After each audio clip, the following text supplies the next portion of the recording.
ये हेडलाइन मई 2026 में बीजिंग में राष्ट्रपति डोनाल्ड ट्रंप और चीनी राष्ट्रपति शी जिनपिंग के बीच हुई हाई प्रोफाइल शिखर वार्ता समिट के इर्द गिर्द घूमती भू राजनीतिक गहमागहमी को दर्शाती है।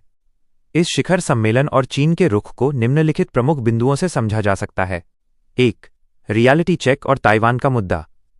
चीन ने इस यात्रा के दौरान बहुत स्पष्ट और कड़ा संदेश दिया है।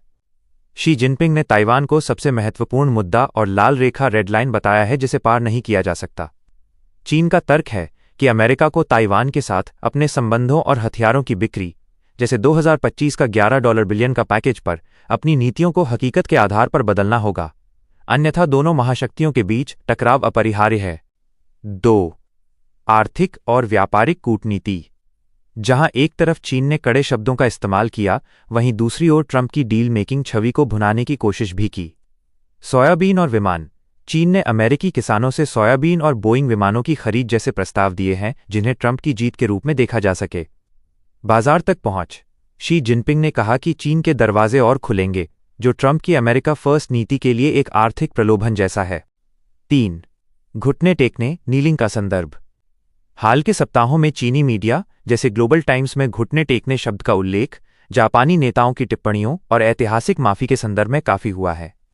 जब इसे ट्रंप और चीन के संबंधों से जोड़ा जाता है तो ये अक्सर एक रूपक मेटाफोर के रूप में इस्तेमाल होता है।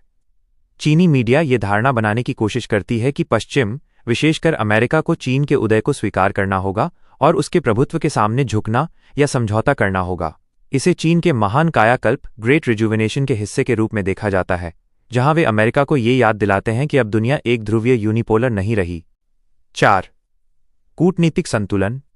शिखर सम्मेलन के दौरान चीन ने थ्यूसिडाइड स्ट्रैप से बचने की बात कही, जो यह बताता है कि जब एक उभरती हुई शक्ति चीन एक स्थापित शक्ति अमेरिका को चुनौती देती है तो युद्ध की संभावना बढ़ जाती है। चीन का रियलिटी चेक दरअसल ट्रंप को यह समझाने की कोशिश है कि सहयोग ही एकमात्र विकल्प है, क्योंकि टकराव दोनों के लिए विनाशकारी होगा। निष्कर्ष। चीन ने ट्रंप को एक भव्य स्वागत तो दिया, लेकिन पर्दे के पीछे यह संदेश भी साफ कर दिया कि चीन अब अपनी शर्तों पर बात करेगा। यह रियलिटी चेक अमेरिकी प्रभुत्व की पुरानी धारणाओं को चुनौती देने और एक नई वैश्विक व्यवस्था में चीन की जगह सुरक्षित करने का प्रयास है।